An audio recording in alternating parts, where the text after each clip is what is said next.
Hello, I'm Lightshaft, local admin of the BMK server and friend of Penguins. Today I'm going to be talking about the Residence plugin.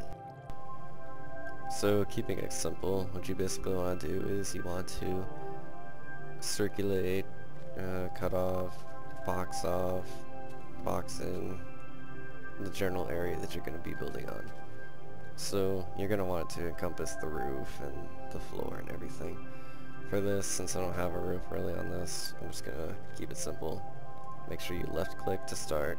This will be your starting point. You'll want to do the top corner block. And then for the secondary point, you're going to want to right click on the opposite corner block. And after doing that, you can type /residence.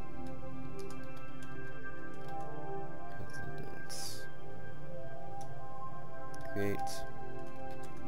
And I'm going to just use home because it's easy. To see how much you're paying daily on this, type residence /residence. Lease, cost, and then the name of the place that you just created. So for me it'd be home.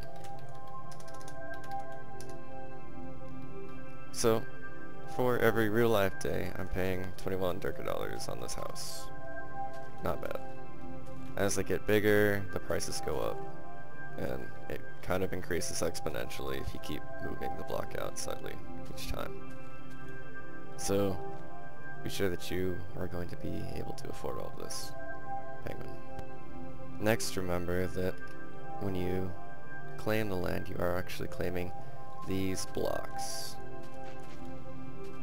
So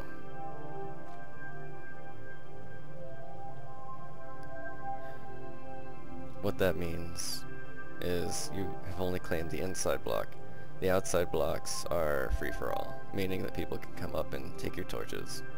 So what that means is if you don't want people taking torches and signs off the outsides of your wall, you're going to have to claim these additional blocks on the outside.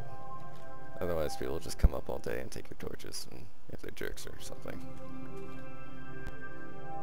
You can also create messages when you enter and leave a residence of that you've made. For me, now leaving home, welcome to all the yellow text. You can change that as you want. For me, I'm going to change the welcome to, well, here's how you do it. /residence, message, the name of the place that you're making. For me, it's home. Then enter or leave, depending on which message you're changing, either the enter message or the leaving message. For me it's enter, and then after that you can type whatever text you want. So I'm just going to be lame and be welcome. Message set. So that means now leaving home, that didn't change that. Now entering home, it just says welcome. You can do that for pretty much any of the subzones that we make during this tutorial. Next up, subzones.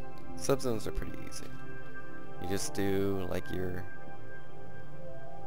claiming the land originally, but you're doing the land that you've already claimed.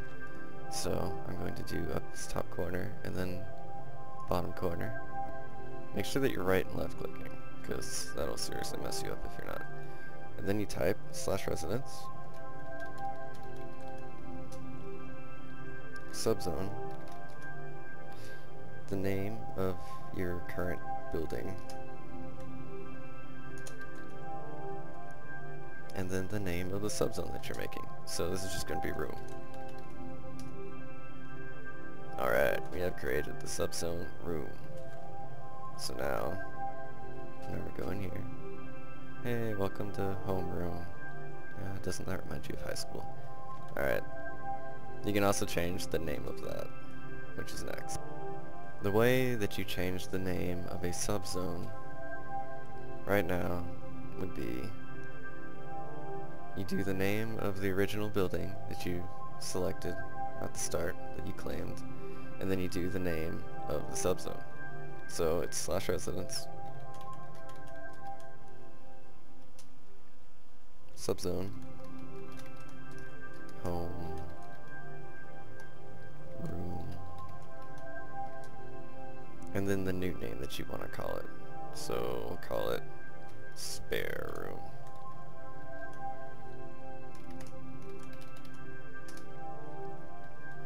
Alright, create a subzone spare room. So now when we go in it, it'll say home room, spare room. That shouldn't work. Adding land is probably the most difficult thing you can do. Which it's not that difficult, it's just tedious. So what you do is you do the same thing that you did when you originally selected the land. Just for the new area that you're doing it. Make sure it's connected. Alright, selection point 1, right click, / residence.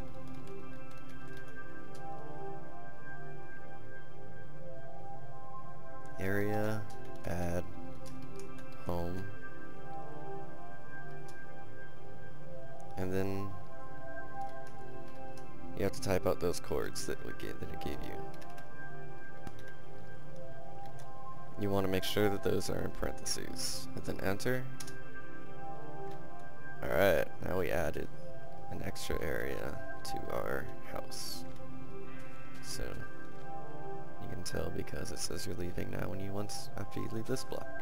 Now you're entering. Good stuff.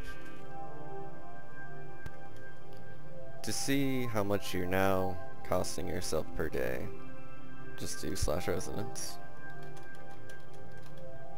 lease, cost, home.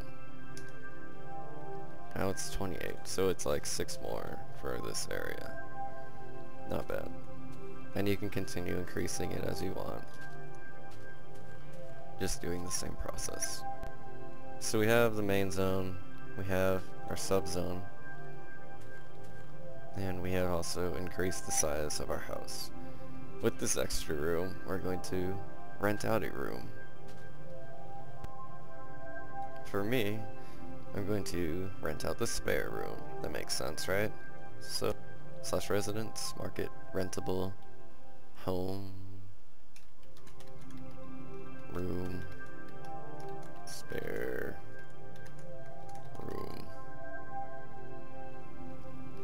And do the amount per day.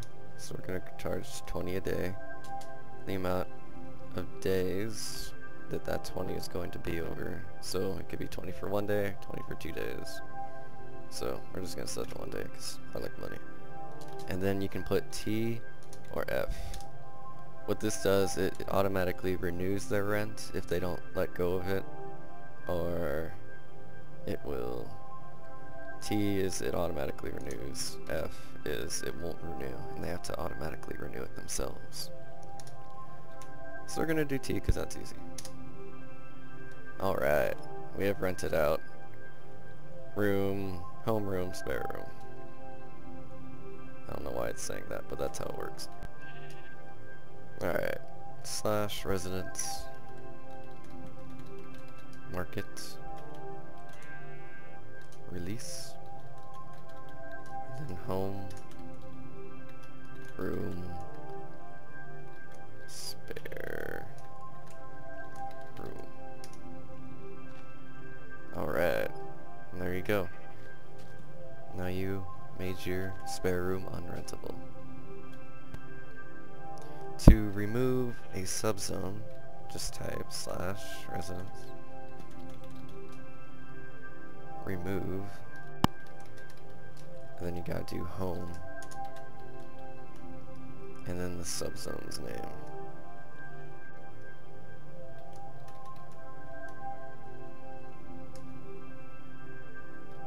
So it's all one room again. There we go. And of course, if you just can't afford your residence anymore, just type / residence, remove, and then the name of the residence. Congratulations. You now don't live anywhere. This has been a tutorial for the Residence plugin. Thanks for watching, and I hope it helps.